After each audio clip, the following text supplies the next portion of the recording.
नमस्कार, मैं नेहा स्वागत करती हूँ आपका लाइव इंडिया हर पल में। और इस वक्त मैं मौजूद हूँ बीजेपी कार्यालय के समक्ष, जहाँ पे आज नेता प्रतिपक्ष अमर कुमार मौर्य ने एक प्रेस कॉन्फ्रेंस रखा, जहाँ पे बच्चों के भविष्य के साथ हो रहे खिलवाड़ को लेकर के उन्होंने काफ़ी ऐसी बातें भी रखी। क्या कुछ कहेंगे सर? लगातार जो है पक्ष की सरकार हो या फिर विपक्ष की सरकार हो, जो स्टूडेंट्स हैं उनके भविष्य के साथ खिलवाड़ी हो रहा है और लगातार ये जो मामला है पेपर लीक का वो तुल पकड़ता जा रहा है, इस पर क्या कुछ कहेंगे? देखिए, पीजीटी का एग्ज़ाम हुआ है और जिस तरह की गड़बड़ियाँ का शंका दिख रहा है, एक तो पहले जो एग्ज़ाम करने वाली कंपनी है सत्यव्रत इन्फोटेक, उसी पे एलिगेशन है जेई के परीक्षा के लैब टेक्नीशियन और सीजीएल के परीक्षा का, और अपना उस पर उनको ब्लैक लिस्ट करने के लिए सरकार ने लिखा भी। उन्होंने एग्ज़ाम लिया था और एक ही 2-3 सेंटर से जो है जितने पद चाहिए थे, जितने लोगों को पात्रता चाहिए था, उसमें 70-80% लोगों ने क्वालिफाई कर लिया। टॉप भी एक ही सेंटर से हो गए। तो बच्चों ने कहा है कि इसमें गड़बड़ियाँ हुई हैं, हमारे पास पुख्ता सबूत है, इसकी जांच होनी चाहिए। लेकिन साथ ही साथ ये भी कह रहे हैं कि भाई जेई की परीक्षा रद्द हुई, एफआईआर हुआ, एफआईआर होने के बाद एक गिरफ्तारी हुई, फिर कोई कार्रवाई नहीं हुई। सीजीएल की परीक्षा में एसआईटी का गठन हुआ, उसका कोई आउटपुट नहीं है, विधानसभा के 2 स्टाफ पकड़ेंगे, उसके बाद कोई नहीं किया। तो ये सरकार से जाँच से कुछ नहीं होने वाला।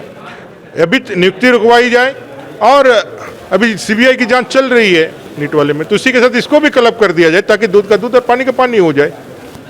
लेकिन सर, क्या इससे किसी के जिम्मेदार मानते हैं? क्योंकि लगातार जो है छात्रों के भविष्य के साथ खिलवाड़ी हो रहा है, लगातार पेपर लीक का मामला जो है सामने निकल कर के आ रहा है, चाहे कोई भी ये सरकार जिम्मेवार है, क्योंकि डे फर्स्ट से जब से नौकरियां देने के लिए आगे आए हैं तब से भ्रष्टाचार, सभी परीक्षाओं में कदाचार का मामला आया है।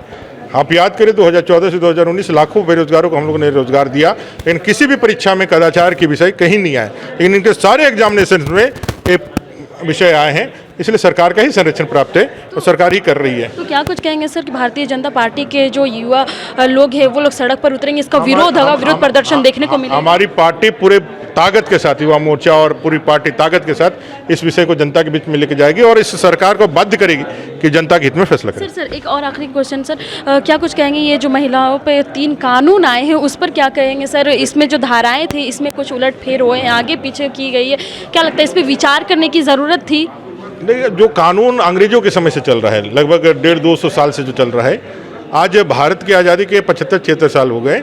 अब वो कानूनों का कोई मतलब नहीं है, उसको हटाना जरूरी था। और ये भारतीय जनता पार्टी ने किया है।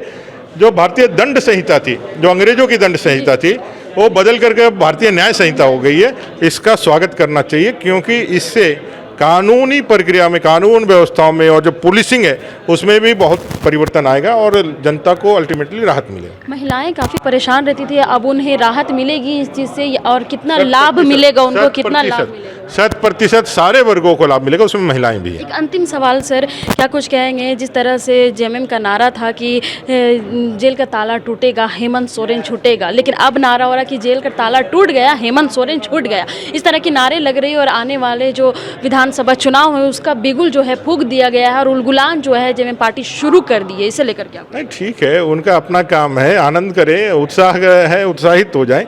लेकिन आप देखे होंगे कि भाई जो माहौल होना चाहिए था, जो जनता में होना चाहिए था, उनके जो दावा कर रहे हैं कैसा जनता में, वैसा जनता में तो कहीं दिख नहीं रहा है। कुल मिला करके 2024 का विधानसभा चुनाव इस बात को स्थापित करेगा कि भाई वो सही थे कि भारतीय जनता पार्टी सही। जगह जगह तो बैनर लगाई जा रही सर कि आरोप के प्रति हमें जेल पे डाला गया था, निकाला गया था, इस तरह के आरोप भी लगाए। देखिए, आरोप लगाए गए थे, आरोप लगाने वाली एजेंसियां थी, उनको जेल में डालने वाला न्याय व्यवस्था था, उनको बाहर निकालने वाला न्याय व्यवस्था है, उसमें हम लोगों का कोई लेना देना नहीं है।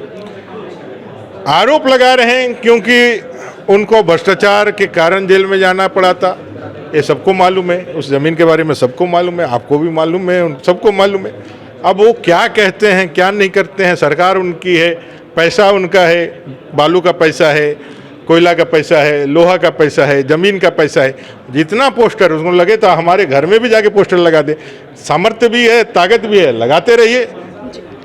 ये हमारे साथ नेता प्रतिपक्ष अमर कुमार बावरी जी जुड़ चुके थे, जिन्होंने बहुत ही बेबाकी से अपनी बातों को रखा। उन्होंने पेपर लीक मामले पर, जिस तरह से पेपर लीक का मामला है जो तुल पकड़ता जा रहा, उन पे भी कई विचार रखे कि इस पर जल्द से जल्द कार्रवाई होनी चाहिए। ये बिल्कुल जो है छात्रों के भविष्य के साथ खिलवाड़ हो रहा है और इस पे जल्द से जल्द कार्रवाई होनी चाहिए। वही जो महिला सुरक्षा पर कानून आए उसे लेकर कहा उन्होंने कि अब महिलाएं जो है बिल्कुल 100% जो है खुद को सुरक्षित महसूस करेगी। ऐसे ही तमाम अपडेट्स के लिए बने रहे लाइव इंडिया हर पल के साथ। मैं नेहा।